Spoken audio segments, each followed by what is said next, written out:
মানুষ কতটা বিচিত্র হতে পারে।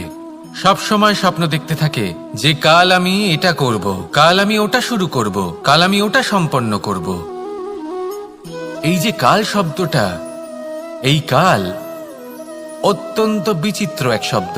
আমরা সবসময় এটাকে আসতে দেখতে পাই, কিন্তু এটা আসাতে বর্তমানে পরিণত হয়। আবার আজ নতুন কাল দেখতে পাই, তার জন্য অপেক্ষা করি যখন সেটা সামনে আসে বর্তমানে পরিণত হয়।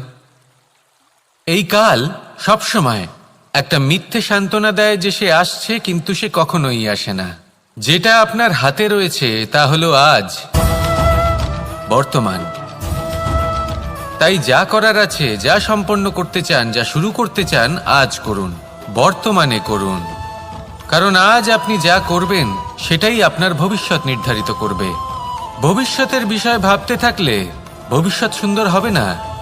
আজ কর্ম করতে হবে। তাই আজ বর্তমানে জীবনযাপন করুন, কর্ম করুন, আর আমার সাথে ভালোবেসে বলুন, রাধা রাধা।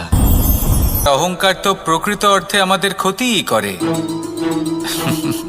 2, কেউ যদি অপরাধ করেন, আপনার থেকে ক্ষমা না চান, তাহলে তাকে ক্ষমা করবেন না। ক্ষমা হলো অত্যন্ত অমূল্য, আর না চাইতেই কাউকে ক্ষমা দান করা এটা উচিত নয়।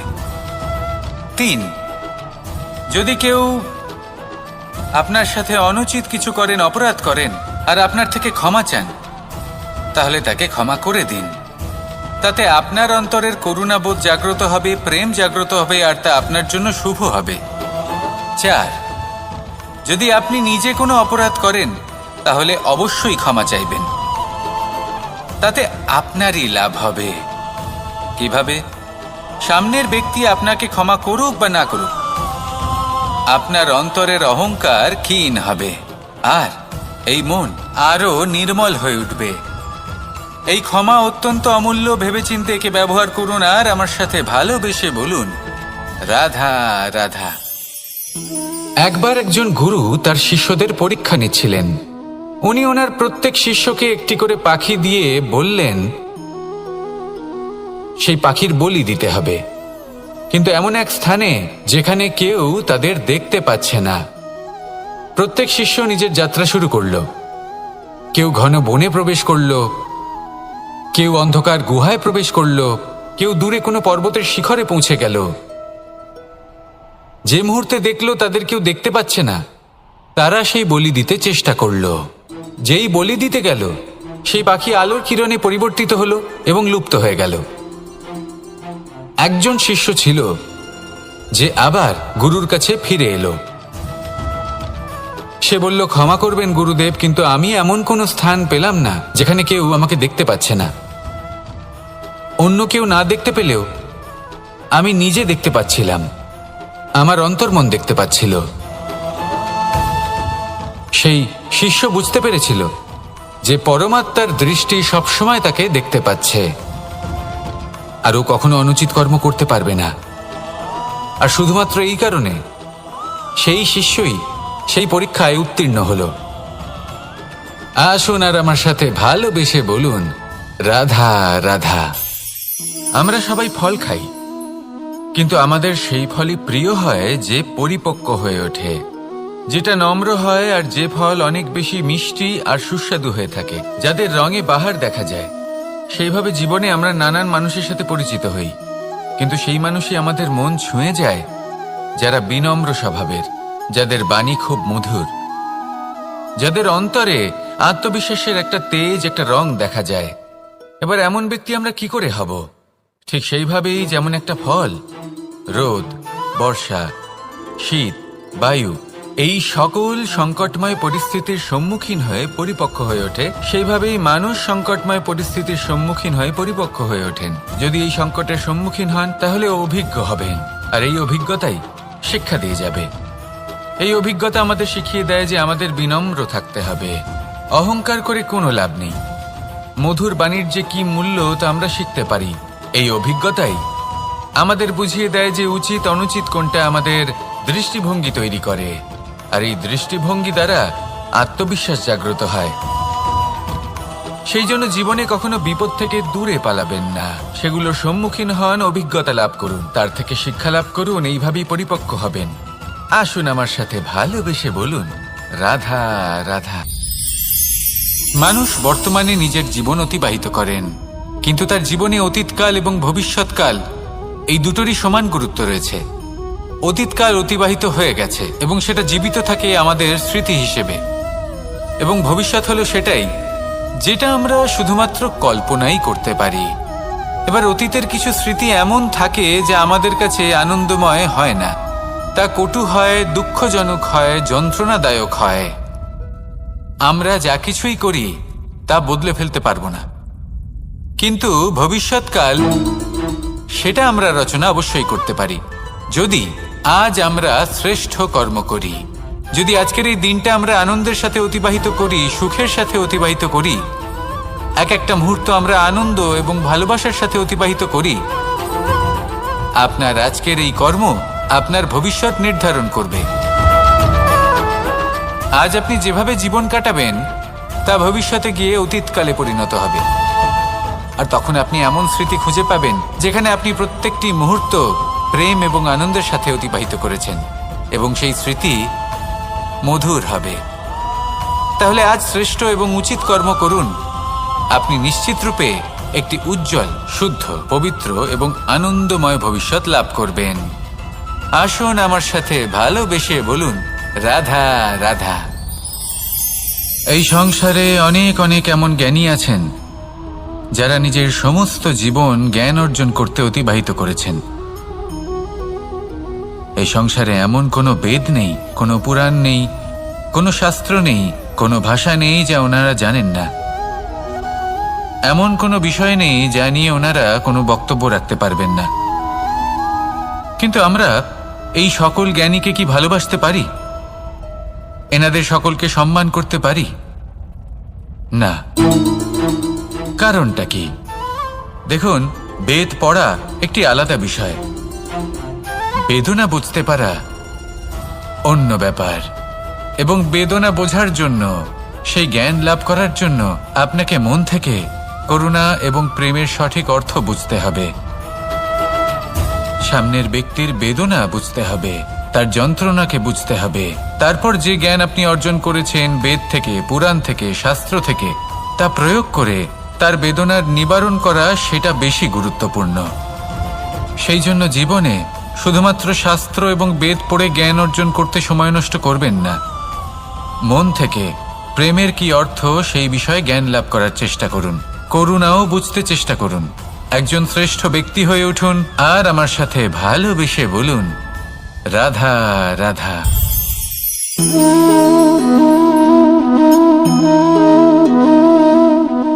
জল এই সংসারের সমস্ত প্রধান তত্ত্বের মধ্যে একটি। এই জল যে কোনো জ্বালা দূর করে, আগুনকে নিভিয়ে দেওয়ার ক্ষমতা রাখে, অবিরল অবিচল ভাবে প্রবাহিত হতে পারে, একে কেউ বাধা দিতে পারে না। এর পথে বাধা সৃষ্টি করলে নিজের পথ নিজেই খুঁজে নেবে, বা সে নিজেই নিজের পথ বানিয়ে নেবে, কিন্তু কখনো থামবে না। এই জল হলো মহান, আর এর একটা মহান গুণ আছে, এর নিজস্ব কোনো রং নেই। কিন্তু যখন মেঘ থেকে বৃষ্টিরূপে পৃথিবীতে ঝরে পড়ে, তখন সমস্ত সংসারকে রঙিন করে তোলে।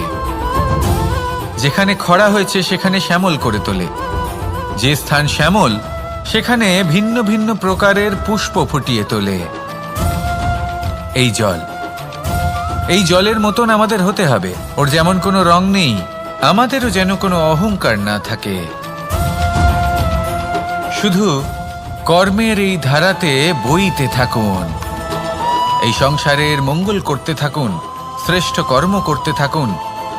এই সংসারকে এটা বলার কোনো প্রয়োজন নেই যে আপনি কে। আপনি যদি কর্ম করতে থাকেন তাহলে এই সংসার নিজে থেকেই আপনার মূল্য জানতে পারবে, আর তখন এই মন প্রসন্ন হয়ে বলবে, রাধা রাধা। বড়ই অদ্ভুত ব্যাপার। তা আমাদের জীবনের অনুভূতি এবং আমাদের জীবনের লক্ষ্য এগুলি সুনিশ্চিত করে। অর্থাৎ নেত্র দিয়ে দেখা যায় আমাদের এই মুখ, তা শুধুই এই কারণে প্রয়োজন যাতে সংসার আমাদের দেখতে পায়, আমাদের চিনতে পারে। কিন্তু যদি এই সংসারে আপনি প্রকৃত অর্থে মান সম্মান লাভ করতে চান, তাহলে নিজের অন্তরাত্মাকে আপনাকে বিকশিত করতেই হবে। দেখুন, কথায় আছে এই যে অসুর, তা শারীরিকভাবে উপস্থিত নয়, তা মনের মধ্যে থাকে। যদি এই মন থেকে অসুরকে বের করে দেওয়া যায়, তাহলে শরীরে তা উপস্থিত থাকবেই না। তাই মনকে শুদ্ধ করুন আর আমার সাথে ভালোবেসে বলুন, রাধা রাধা। মানুষ যখনই একে অপরের সামনে নিজেদের হৃদয়ের ভাবনা প্রকাশ করে, তখন এক অত্যন্ত প্রভাবশালী মাধ্যম তারা ব্যবহার করে, যাকে ভাষা বলা হয়। এবার আমি দেখেছি যে একজন মানুষ অনেকগুলো ভাষাতেই নিপুণ। আমি এটাও দেখেছি যে মানুষ অনেকগুলো ভাষায় কথা বলে, কখনো কখনো অনেক ভাষা মিলিত করে তার প্রয়োগ করে, উচিত প্রকারে তাকে ব্যবহার করে না, না সেটাকে সম্মান করে, আর না ভাষাকে শুদ্ধ রাখে। আর এটা হলো অনুচিত। যদি ভাষাকে শুদ্ধ রাখেন, তাহলে ভাষা আপনার চরিত্রকে শুদ্ধ রাখবে, তা আপনার একাগ্রতা বাড়িয়ে তুলবে। এই প্রত্যেক ধ্বনিকে অনুভব করে যদি আপনি শব্দের উচ্চারণ করেন, ভাষাকে প্রয়োগ করেন, তাহলে আপনিও আনন্দ পাবেন, আর যিনি শুনছেন সেই ব্যক্তির কানেও মধুর শব্দ বাজবে। তাই মনে রাখবেন, যে ব্যক্তি ভাষার পবিত্রতাকে সম্মান করে, তাকে সংসারও সম্মান করে। ভাষাকে শুদ্ধ এবং পবিত্র রাখুন, তাহলে ভাষা আপনার চরিত্রকেও শুদ্ধ এবং পবিত্র রাখবে। আর এই মন সুপ্রসন্ন হয়ে বলবে, রাধা রাধা। এ হলো রামায়ণের সময়কালের কথা। সেতু নির্মাণ করার কাজ চলছিল। সমস্ত বানর সেনা এই কাজে নিযুক্ত হয়েছিলেন। বড় বড় পাথর তুলে নিয়ে এই বানর সেনা সমুদ্রে ফেলছিলেন। এই কাজ চলছিল। এমন সময় ছোট্ট একটা কাঠবিড়ালি এলো। ছোট ছোট মাটির ডেলা হাতে নিয়ে সাগরের কাছে যাচ্ছিল, আর বড় বড় পাথরের পাশে রেখে দিচ্ছিল, যথাসম্ভব সেখানে রেখে আসছিল। সারা দিন ধরে সে এই পরিশ্রম করেই যাচ্ছিল। এবার শ্রীরাম তার এই কাজ দেখতে পেলেন। সেই ছোট্ট কাঠবিড়ালিটিকে নিজের হাতে তুলে নিলেন এবং অত্যন্ত ভালোবেসে তার পিঠে হাত বুলিয়ে দিলেন। কথায় আছে যে কাঠবিড়ালির পিঠে যে দাগ আছে, সেই 3টি দাগ এসেছে শ্রীরামচন্দ্রের 3 আঙুলের থেকে। যে কাজ আপনি করছেন তাতে সমস্ত শক্তি প্রয়োগ করুন। যতটা আপনার সামর্থ্য রয়েছে, যতটা আপনার প্রতিভা রয়েছে, সম্পূর্ণভাবে উৎসর্গ করে দিন। ঠিক এমনভাবে কর্ম করুন। সেই কাঠবিড়ালি কিন্তু তাই করেছিল। সেই জন্য শ্রীরামের সাথে সেও সেই কাহিনীতে অমর হয়ে গেছিল। সম্পূর্ণ শক্তি প্রয়োগ করুন, সম্পূর্ণ সামর্থ্যের সাথে কর্ম করুন, কারণ এটাই হলো শ্রেষ্ঠ পথ কোনো কর্ম করার। আসুন আমার সাথে ভালোবেসে বলুন, রাধা রাধা। স্বরূপ, কোনো পাখিকে দেখুন, সে গাছের ডালে বসে এবং সেখানেই বিশ্রাম করে, কিন্তু পড়ে না। কেন? কারণ ওর বিশ্বাস যে যে শাখার উপরে ও বসে আছে সেটাই হলো ওর বাসস্থান। যদি আপনি বিশ্বাস করেন, তাহলে আপনি পাথরের মধ্যেও ভগবান দর্শন করতে পারবেন। আর যদি বিশ্বাস না থাকে, তাহলে যদি ভগবান সামনে দাঁড়িয়েও থাকে, তবেও আপনার বিশ্বাস হবে না। তাই বিশ্বাস করতে শিখুন। এই বিশ্বাসের আধারেই আপনি সেই সব কিছু পাবেন যা আপনি পেতে চাইছেন।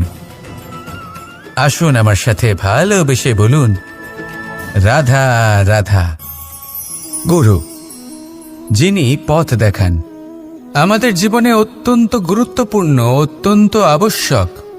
কিন্তু কিছু মানুষ মনে করেন যে গুরুর কোনো প্রয়োজন নেই, কারণ এই সমগ্র জ্ঞান মানুষের অন্তরেই নিহিত রয়েছে। এবার প্রশ্ন এটাই, যদি সমস্ত জ্ঞান মানুষের অন্তরে নিহিত থাকে, তাহলে গুরুর কি প্রয়োজন? আর যারা আজ পর্যন্ত গুরুকে মেনে এসেছেন, তারা কি অনুচিত করেছেন? এর উত্তর আমি আপনাকে দেব একটা উদাহরণ দ্বারা। একটা কাঠ যা জ্বলনশীল, জ্বলনের ঊর্জা তার অন্তরে নিহিত রয়েছে, কিন্তু তার জ্বলনের জন্য বাইরে থেকে একটা অনুঘটকের প্রয়োজন হয়। এই অনুঘটকই হলেন আপনার গুরু। উত্তাপ, যা একটা কাঠকে জ্বালাতে পারে, সেই উত্তাপ হলো গুরুর প্রচেষ্টা। যদি সেই গুরুই না থাকে, তার প্রচেষ্টাই না থাকে, তাহলে সেই সমস্ত জ্ঞান যা মানুষের অন্তরে নিহিত তা ব্যর্থ হয়ে যাবে। যদি আপনার সাথে আপনার গুরু থাকেন, আপনার পথ প্রদর্শন করেন, আপনার অন্তরের জ্ঞানকে বাইরে নিয়ে আসতে পারেন, তাহলে তাকে সম্মান করুন আর আমার সাথে ভালোবেসে বলুন, রাধা রাধা। असतो मा सद्गमय, तमसो मा ज्योतिर्गमय, মৃত্যুর্মা মৃতঙ্গময়।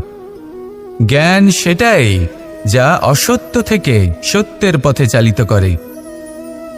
প্রকাশ সেটাই যা অন্ধকার থেকে আলোর পথে নিয়ে আসে।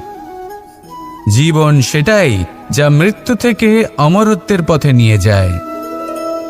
এবার এই তিনটে, জ্ঞান, জীবন এবং প্রকাশ, একই রকম। শূন্য থেকে এর উৎপত্তি হয় এবং আস্তে আস্তে আপনার জীবনে বিস্তার লাভ করে। এবার আমরা এটাই ভাবি যে কেমন করে এই তিনটিকে আগলে রাখা যায়।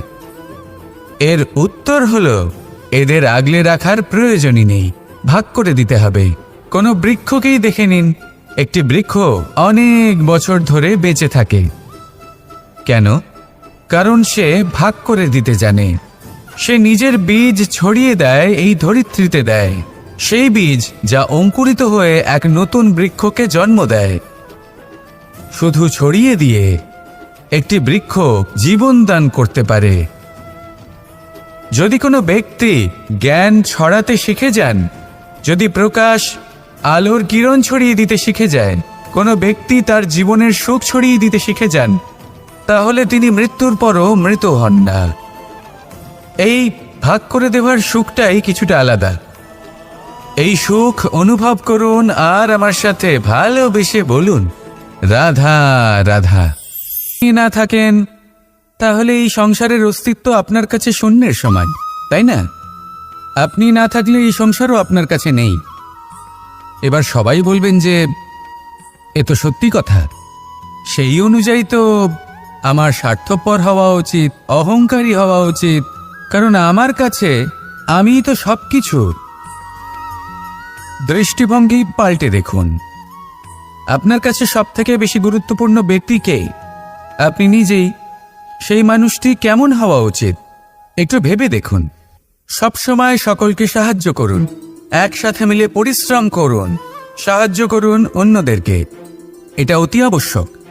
এবং তার থেকেও বেশি গুরুত্বপূর্ণ হলো এটাই যে আপনার মনে যেন কখনো এই বিষয়ে ভয় না থাকে যে আমি আমার প্রিয়জনদের, আমার কাছের মানুষগুলিকে হারিয়ে ফেলব। এই ভয় কখনোই মনের মধ্যে থাকা উচিত নয়। যদি ভয় থাকে তাহলে থাকুক এই বিষয়ে যে সকল মানুষ আমার জীবন থেকে, আমার থেকে দূরে চলে যাচ্ছেন, তাদের বাধা দিতে দিতে আমি যেন নিজেকেই না হারিয়ে ফেলি, নিজের অস্তিত্বকেই না হারিয়ে ফেলি, নিজের ব্যক্তিত্বকে, নিজের বিচারধারাকে, নিজের করুণার শক্তি না হারাই। তাহলে এই ভয় ত্যাগ করুন আর আমার সাথে ভালোবেসে বলুন, রাধা রাধা। এই ফল কি তা বলার কোনো প্রয়োজন নেই। এই ফল কতটা সুস্বাদু সেটাও বলার কোনো প্রয়োজন নেই। ধরুন এমন কোনো মানুষ আসলেন যিনি জানেন না এটা কোন ফল।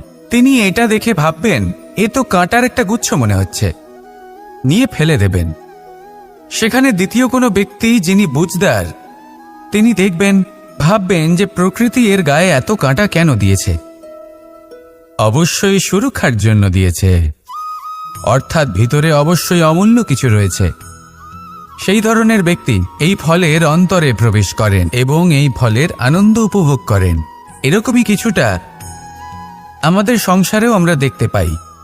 প্রত্যেক দিন আমরা নতুন নতুন মানুষের সাথে পরিচিত হই। এমন কিছু ব্যক্তি থাকেন যাদের সাথে প্রথম আলাপের পর আমাদের এটা মনে হয় যে এই ব্যক্তিকে দেখে একটু রাগী ব্যক্তি মনে হচ্ছে, বড়ই অহংকারী বোধ হচ্ছে, উদ্ধত মনে হচ্ছে। বেশিরভাগ মানুষ প্রথম আলাপের পরে তাদের সাথে দূরত্ব বজায় রাখবেন। কিন্তু যিনি বুঝদার ব্যক্তি, তিনি ভাববেন যে এই ব্যক্তি এমন কেন করছেন। হয়তো সুরক্ষার খাতিরে এই ব্যক্তি নিজেকে এরকম করে তুলেছেন যাতে অন্য কোনো ব্যক্তি এসে ওনার সময় নষ্ট না করেন, ওনার আবেগের সাথে ছলনা না করেন, খেলা না করেন। হয়তো অতীতে এমন কোনো ঘটনা ঘটেছে যার জন্য এই ব্যক্তি কিছুটা এরকম হয়ে গেছেন।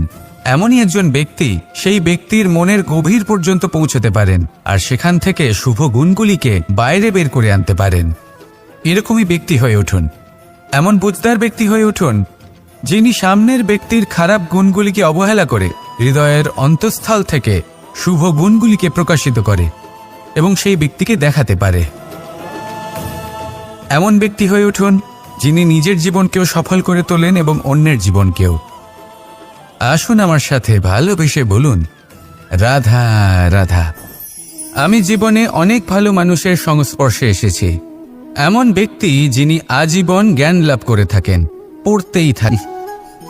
ধরে নিন কোনো ব্যক্তি শিল্পকলার বিষয়ে অনেক বই পড়ে ফেলেছেন, কিন্তু কখনো শিল্পকর্মই করেননি। তাহলে সেই জ্ঞানের কি লাভ? কোনো লাভ নেই। এবার এটাই আমাদের জীবনে শেখা প্রয়োজন। আমরা জ্ঞান অর্জন করি কিন্তু তা যাপন করি না, তা কর্মজীবনে প্রয়োগ করি না। তাহলে এতে কি লাভ হবে? জ্ঞান আছেই সেই জন্য যাতে আমরা জীবনকে আরও শ্রেষ্ঠ করে তোলার জন্য তাকে প্রয়োগ করি। এই জ্ঞান এবং কর্মের একসাথে পথ চলাটাই আবশ্যক। তবেই এই জ্ঞান অভিজ্ঞতায় পরিণত হবে।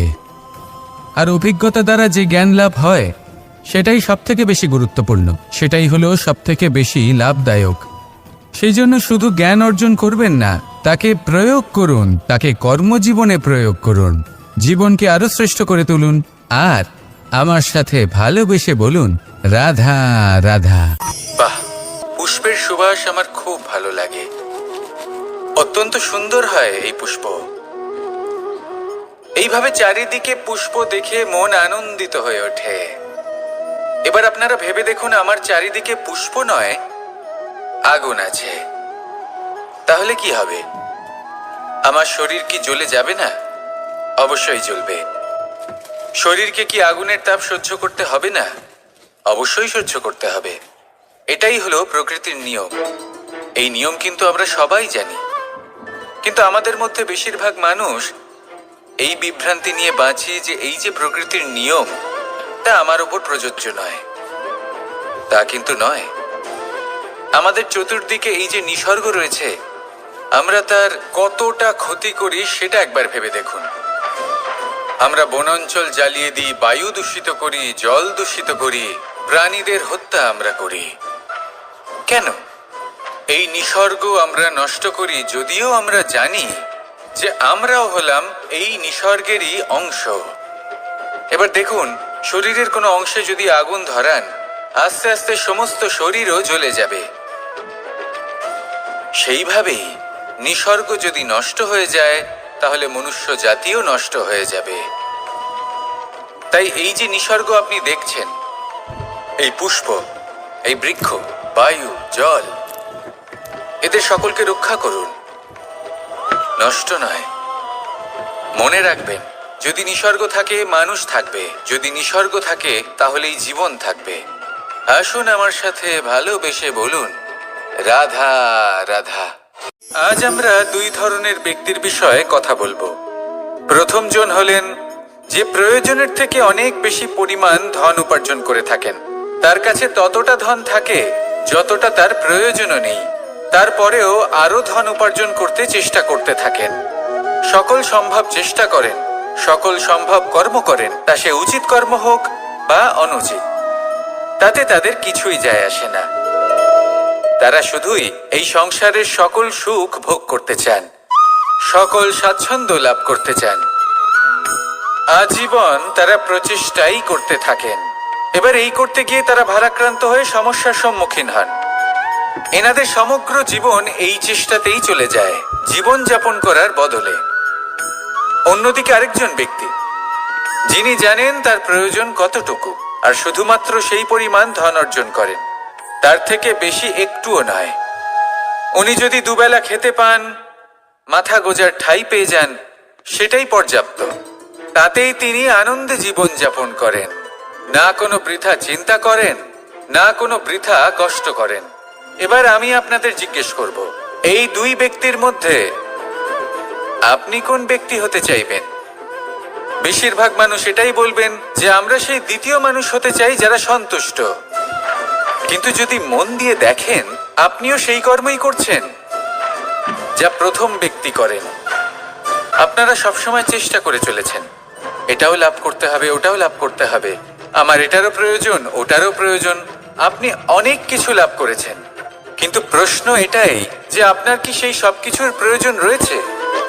এর উত্তর আপনার অন্তর্মনে রয়েছে।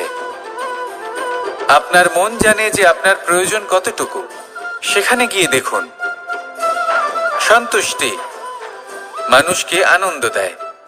মানুষ যতটা সন্তুষ্ট হবে ততটাই সে আনন্দ লাভ করবে।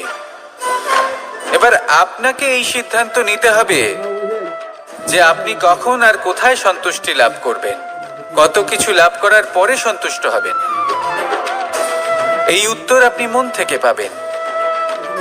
এই সমাজের চাহিদায় জড়িয়ে নিজেকে বিভ্রান্ত করবেন না। নিজের অন্তরের এই মিথ্যে অহংবোধকে প্রশ্রয় দিতে গিয়ে যদি আপনি এরকম কাজ করতে থাকেন, তাহলে জীবনযাপন কখন করবেন? থেমে যান, শান্ত হয়ে যান, নিজের অন্তর্মনে নিমজ্জিত হয়ে দেখুন যে সন্তুষ্টি কোথায়। এই সন্তুষ্টি লাভ করুন। এই মন প্রসন্ন হয়ে বলবে, রাধা রাধা। যত শক্তিশালী এই মন, তত শক্তিশালী এই শরীরও। এই যে আমাদের শরীর, এটা আসলে কি? এ হলো একটা রথের মতো। আর একটা রথ ততক্ষণ চলতে পারবে না যতক্ষণ না তাকে কোনো সারথি চালাবে। এই মন হলো শরীরের সারথি। এবার ভাবুন, যদি এই সারথি শক্তিহীন হয়, দুর্বল হয়, তাহলে এই রথের কি হবে? এটা উচিত পথে চলতে পারবে না, উচিত গতিতে চলতে পারবে না, মন মতো স্থানে এটা পৌঁছতেও পারবে না। সেই জন্য মনের শক্তি অত্যন্ত প্রয়োজনীয়। এবার মনের শক্তি আমরা কোথা থেকে লাভ করি? দৃঢ়তার শক্তি থেকে। এবার এই শক্তি আমরা কিভাবে বাড়াতে পারি? আমরা প্রতিদিন কিছু নতুন স্থির করি, কিছু ছোট, কিছু বড়। আর যেই আমরা নতুন কিছু পূর্ণ করি, আমাদের মনের শক্তি বেড়ে যায়। আর যদি পূর্ণ না করতে পারি, মনের শক্তি কমে যায়। একটা দেওয়ালের মতো ছোট ছোট ছোট ছোট শিলা আমরা একটার পর একটা স্থাপন করে একটা দেওয়াল তৈরি করি। এতগুলো পাথর যখন একত্রিত হয়ে যায়, তখন এমন এক দেওয়াল তৈরি হয় যাকে ভাঙা প্রায় অসম্ভব হয়ে দাঁড়ায়। সেরকমই হয় মন এবং দৃঢ়তা। ছোট ছোট কাজ করে নিজের লক্ষ্য পূর্ণ করুন। এই লক্ষ্য যদি পূর্ণ হয়, তবে মনের শক্তি বাড়বে। কিছুটা এইভাবে যে যত বড়ই বিপদ আসুক না কেন, সেই বিপদ নিজে হার মেনে নেবে, কিন্তু আপনার মন ততটাই শক্তিশালী থাকবে। তাই মনের শক্তি বাড়াতে থাকুন, যাতে আপনি উচিত পথে চলতে পারেন, উচিত গতিতে চলেন আর মনোবাঞ্ছিত স্থানে পৌঁছতে পারেন। তবেই এই মন প্রসন্ন হয়ে বলবে, রাধা রাধা। বৃক্ষকে দেখুন, অত্যন্ত শক্তিশালী বৃক্ষ। এটা সবারই প্রিয়। তা সে ছোট হোক বা বড়, বৃদ্ধ হোক বা জোয়ান, সবাই ভালোবাসে এই বৃক্ষকে। আর সত্যি বলতে এই বৃক্ষ সবাইকে সেবা করে, সবাইকে ফল দান করে, সবাইকে ছায়া প্রদান করে। দূর থেকে দেখে মনে হয় এর কোনো পরিচর্যার প্রয়োজনই নেই, কিন্তু একজন কুশল মালী এইভাবে ভাবেন না। তিনি সময় অন্তরে খুব খুঁটিয়ে এই গাছ নিরীক্ষণ করেন, দেখতে থাকেন। যদি কোনো এমন শাখা থাকে যা রোগগ্রস্ত, তাহলে সেটা কেটে আলাদা করে দেন। যদি এমন কোনো শাখা থাকে যা মৃত, তাহলে সেটা আলাদা করে দেন। আর এইভাবে উপযুক্ত দেখাশোনা করার কারণেই এই বৃক্ষ এইভাবে সুস্থ হয়ে থাকে, সতেজ হয়ে থাকে, সবার সেবা করতে থাকে। আপনাকেও নিজের সাথে সেটাই করতে হবে। নিজের জন্য আপনাকে একজন কুশল মালী হয়ে উঠতে হবে। রক্ষা করতে হবে নিজের শরীরের, নিজের মনের। আপনার শরীর যদি রোগগ্রস্ত হয়ে পড়ে, তাহলে ওষুধ গ্রহণ করতে হবে। যদি এই মন কোনো এক কারণে বিচলিত হয়ে পড়ে, তাহলে তার থেকে নিজেকে মুক্ত করতে হবে। আপনি যদি নিজের যত্ন নেন, তবেই এই বৃক্ষের মতো হতে পারবেন। সেই বৃক্ষ যে সবারই প্রিয়, সবাইকেই সেবা করে। আসুন আমার সাথে ভালোবেসে বলুন, রাধা রাধা। ভোজনের দ্বারাই শরীর পুষ্টি লাভ করে। ছোটবেলা থেকে আজ পর্যন্ত যাই আপনার ভোজন হয়ে থাকুক, যাই আপনার আহার হয়ে থাকুক, সেই অনুসারেই আপনার শরীর গঠিত হয়েছে। এই ভোজন অত্যন্ত গুরুত্বপূর্ণ, সেই জন্য এর প্রত্যেক অংশকে বোঝা খুব আবশ্যক। প্রথম অংশ, যে আমরা কি গ্রহণ করছি, এই ভোজন কোন স্থান থেকে আসছে সেটা বুঝুন। দ্বিতীয় অংশ, ভোজন কে বানাচ্ছেন। এই ভোজন সর্বশ্রেষ্ঠ তখনই হয় যখন মাতার হাতে তৈরি করা ভোজন হয়। কিন্তু যদি মাতার তৈরি করা ভোজন আপনি প্রাপ্ত নাও করতে পারেন, তাহলে সেই ব্যক্তির ভোজন তৈরি করা উচিত যিনি সাত্ত্বিক। তৃতীয় অংশ, কোন স্থানে আপনি ভোজন গ্রহণ করছেন। যে স্থানে আপনি ভোজন গ্রহণ করছেন তা সাত্ত্বিক হওয়া উচিত। তাহলে অত্যন্ত গুরুত্বপূর্ণ। এবং চতুর্থ সবথেকে গুরুত্বপূর্ণ অংশ, তা হলো এই ভোজন আপনি যার দ্বারা প্রাপ্ত করেছেন, যেখান থেকে প্রাপ্ত করেছেন, যে স্থানে বসে আপনি ভোজন গ্রহণ করছেন তার প্রতি কৃতজ্ঞতা প্রকাশ করুন এবং ভোজন পূর্ণরূপে সমাপ্ত করুন। তবেই এই ভোজন আপনাকে সুখী জীবন দান করবে, সুস্থ শরীর দেবে, আর এই মন তা সুপ্রসন্ন হয়ে বলবে, রাধা রাধা।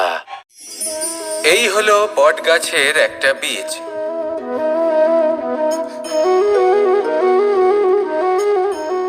চলুন এটা রোপণ করা যাক। একটু জল দেওয়া যাক। এবার এখানে একটা বিশাল বটবৃক্ষ উৎপন্ন হবে। কিন্তু কিভাবে? এতে কে সাহায্য করবে? এটা সম্ভব কে করে দেখাবে? প্রকৃতি। আগে হ্যাঁ, এই সংসারে যা কিছু উৎপন্ন হয়, যা কিছু নষ্ট হয়, তার জন্য প্রকৃতি দায়ী হন। এই প্রকৃতির কারণেই তো রৌদ্র আসে, প্রকৃতির কারণেই বৃষ্টি হয়, জল পাওয়া যায়। তার কারণেই এই বটের বীজ তা এক বিশাল বটবৃক্ষে পরিণত হবে। কিন্তু একজন মানুষকে দেখুন, মানুষ বলবে এই বৃক্ষে আমার অধিকার রয়েছে। কেন? কারণ আমি এই বীজ বপন করেছি। এবার সমস্ত কাজ প্রকৃতি করবে আর সমস্ত শ্রেয় মানুষ নিয়ে যাবে। এটা কি উচিত? কখনোই নয়। এবার এর উত্তর প্রকৃতিতেই লুকোনো আছে। কখনো কোনো পাখিও এই বীজ রোপণ করে, সেখানে বৃক্ষ উৎপন্ন হয়, তাতে ফল আসে, সেই পাখি সেই ফল খায়, কিন্তু সেখানকার বাকি পাখি এবং প্রাণীদের সেই ফল খেতে বারণ করে না। সেই বৃক্ষের উপর নিজের অধিকার প্রমাণ করতে চেষ্টা করে না, সবার মধ্যে ভাগ করে দেয়। আর এটাই আমাদেরও করা উচিত। যা প্রকৃতি থেকে আসছে তা আবার প্রকৃতিতেই ফিরে যেতে দিন। এটা অত্যন্ত প্রয়োজনীয়। পাখিদের মতো হতে চেষ্টা করুন, তবেই আপনার এই মন আকাশে উড়তে থাকবে আর সুপ্রসন্ন হয়ে বলবে, রাধা রাধা। কোকিলের ডাক শুনে আমার মন প্রফুল্ল হয়ে ওঠে। কোকিল হলো আমার অত্যন্ত প্রিয়। এরকমই আরো একটা পাখি আছে, কাক। একদিকে কাক, অন্যদিকে কোকিল। এদের মধ্যে বেশি পার্থক্য নেই, কিন্তু কোকিলের কণ্ঠ শুনে সবার মন প্রফুল্ল হয়ে ওঠে। কোকিল যখন সামনে আসে তখন মন শান্ত হয়ে যায়। যখন কাক সামনে আসে তখন মানুষ দূরে পালিয়ে যায়। এমন কেন হয়? কারণ হলো বাণী। কোকিলের বাণী অত্যন্ত মিষ্টি, অত্যন্ত মধুর। সেখানেই কাকের বাণী অত্যন্ত কর্কশ শোনায়, আর কর্কশ বাণী শোনা কেউ পছন্দ করেন না। আপনি নিজেকে জিজ্ঞেস করুন, কোনো ব্যক্তি আপনার সাথে কথা বললে তার বাণী মধুর হলে আপনার ভালো লাগে, আর যদি কর্কশ হয় তার থেকে দূরে চলে যেতে ইচ্ছে করে। তাই নিজের বাণীও এইভাবেই মধুর রাখুন, মিষ্টি রাখুন। এ আমারও খুব প্রিয়। আর এটা তখন হয় যখন মনে প্রেম থাকে। মনের মধ্যে প্রেম জাগ্রত করুন, বাণী নিজে থেকেই মধুর হয়ে যাবে। আর কৃষ্ণ নিজে থেকে আপনার কাছে আসবে আর আপনার সাথে বলবে, কি রাধা রাধা। এটা হলো ধান গাছ। এর থেকে যে চাল উৎপন্ন হয় তা মানুষ গ্রহণ করেন। আর এটা কি? এ হলো জংলি ঘাস। এক একবার ভেবে দেখুন, যদি এই জংলি ঘাস ধান গাছের আশেপাশে থাকে তাহলে কি হবে? ধান উৎপন্ন হতে পারবে? তা উৎকৃষ্ট হতে পারবে? আমরা কি তা গ্রহণ করতে পারবো? কখনোই নয়। এই জংলি ঘাস ধানকে নষ্ট করে দেবে, কিন্তু নিজে জীবিত থাকবে। এটাই হলো আজকের শিক্ষা। এই সংসারে যদি আপনি নীতির পথে চলতে চান, উচিত কর্ম করতে চান, সংসারকে সেবা করতে চান, তাহলে জংলি ঘাসের মতো ব্যক্তিদের থেকে সবসময় দূরে থাকতে হবে। সেই ব্যক্তি যারা দুর্নীতি এবং মিথ্যা দ্বারা পরিপূর্ণ, যাদের ব্যবহার অশুভ, যাদের অনেক অশুভ গুণ রয়েছে, তারা সঠিক নয়। সেই সকল ব্যক্তি যাদের চরিত্র অত্যন্ত দুষ্ট হয়, তারা হয় শুভ চরিত্রের ব্যক্তিকে একদম নষ্ট করে দেয়, নয় নিজের মতো বানিয়ে তোলে। তাই যদি আপনি নীতির পথে চলতে চান, এই সংসারের জন্য শুভ কর্ম করতে চান, তাহলে সেই সঙ্গ লাভ করুন যে সঙ্গ জ্ঞানে পরিপূর্ণ, যাদের মধ্যে অনেক গুণ আছে, যাদের থেকে প্রতিদিন কিছু শিখতে পারবেন। এমন ব্যক্তির সাথে জীবন অতিবাহিত করুন, দুরাচারীদের থেকে দূরে থাকুন। তবেই এই মন প্রসন্ন হয়ে বলবে, রাধা রাধা। আমাদের গৃহে অনেক কক্ষ রয়েছে, কিন্তু এমন কি আছে যে একটাই থাকে? আমাদের গৃহের দ্বার। এমন কেন হয়? অনেক দ্বার তো থাকতেই পারে। ভেবে দেখুন, একটা বিশাল ভবন রয়েছে, তার চতুর্দিকে অনেক দ্বার আছে। ভালোই হবে, যাতায়াত করতে সুবিধা হবে, কিন্তু এমন আমরা কেন করি না? এবার আপনি বলবেন যে এটার উত্তর তো সহজ। যতগুলো দ্বার থাকবে ততজন দ্বারপালও থাকবে। কে কখন কোথা থেকে আসবে, কোথায় চলে যাবে, সেদিকে খেয়াল থাকবে না। চুরির সম্ভাবনাও বেড়ে যাবে। যাক, এই বিষয় অন্তত আপনি বোঝেন। সেই জন্য আপনার গৃহে একটাই দ্বার রয়েছে। কিন্তু আপনার মনের বিষয় কি জানেন? আপনার মনেও কি কোনো দ্বার আছে? নেই। তার মানে যে কোনো ব্যক্তি যেখান থেকে খুশি আসতে পারে, আর আপনার মনে যা খুশি প্রবেশ করিয়ে চলে যেতে পারে। কোনো বাধার সম্মুখীন না হয়ে কোনো ব্যক্তি আপনার মনে যা কিছু প্রবেশ করিয়ে চলে যাবে, তা সে আমাদের পক্ষে শুভ হোক, অশুভ হোক, বা যতই ঘাতক হোক না কেন। সেই ভাবনা হতে পারে বাসনাময়, ক্রোধে পরিপূর্ণ, মতভেদে পরিপূর্ণ, বিদ্বেষ বা অহংকারে পরিপূর্ণ, বা কোনো ব্যর্থ ভাবনা হতে পারে। বিশ্বের যে কোনো ভাবনা মনে এসে বসবাস করতে পারে। এবার মনে যা ভাবনা থাকবে, মন সেটাই অনুভব করবে। নেতিবাচক ভাবনা যদি মনে ঘর করে, মন সুখ অনুভব কি করে করবে? সেই জন্য আবশ্যক হলো মনের মাঝে ইতিবাচক সত্তার দ্বার গড়ে তোলা। অর্থাৎ কোনো ভাবনা যদি আসে এবং ইতিবাচক হয়, তাহলে তাকে মনে প্রবেশ করতে দিন। যদি তা আপনাকে আর্থিক, সামাজিক, পারিবারিক, আধ্যাত্মিক লাভ দেয়, তাহলে তাকে প্রবেশ করতে দিন। যদি না দেয়, যদি তা নেতিবাচক ভাবনা হয়, তাকে দ্বার থেকেই আবার ফিরিয়ে দিন। যত শুভ চিন্তায় থাকবে এই মন, ততই শুভ হবে আপনার জীবন। আর এই মন সুপ্রসন্ন হয়ে বলবে, রাধা রাধা। মানুষ ছোট হোক বা বড়, রাজা হোক বা দরিদ্র, সমস্ত মানুষের মধ্যে একটা সামঞ্জস্য থাকে। সমস্ত মানুষের কাছে তার প্রশংসা অত্যন্ত গুরুত্বপূর্ণ। সে খুবই প্রসন্ন হয় যদি আপনি তার প্রশংসা করেন। কিন্তু আপনি যদি তাকে এটা বলেন যে এটা তোমার ভুল ছিল, তোমার কিছু খামতি ছিল, তখন সেটা সে মানতে রাজিই থাকে না। সব মানুষ এটা শুনতে পছন্দ করে যে সে যেটা করেছে সেটাই সর্বোত্তম। এবার আমি আপনাকে একটা কথা বলি। এই হলো নিন্দা, এই হলো প্রশংসা, আর এই হলো সত্য, যা সবার থেকে উচ্চস্থানীয়। সেই জন্য মানুষ আয়না দেখে। আয়না তাকে তার সৌন্দর্য দেখায় না, তাকে দেখায় যা সত্য, যাতে মানুষ আরও সুন্দর হওয়ার চেষ্টা করতে থাকে। তাই আয়না অত্যন্ত গুরুত্বপূর্ণ সত্যকে জানার জন্য। জীবনে নিন্দুকের মাহাত্ম্য প্রশংসকের মাহাত্ম্যের থেকে অনেক বেশি। কেন? কারণ তারা আপনাকে আপনার খামতি দেখায়, আপনার ভুলগুলো বুঝিয়ে দেয়, আপনাকে একটা সুযোগ দেয় নিজেকে শুধরে নিতে। নিজেকে আরো শ্রেষ্ঠ করে তুলতে, যা প্রশংসক করতে পারে না। তাই জীবনে যদি কখনো নিন্দা করা হয়, তাকে ভালোবেসে গ্রহণ করুন, ধন্যাত্মক রূপে গ্রহণ করুন। যদি নিজেকে কোনো শিক্ষা দেওয়া সম্ভব হয় তাহলে অবশ্যই দিন।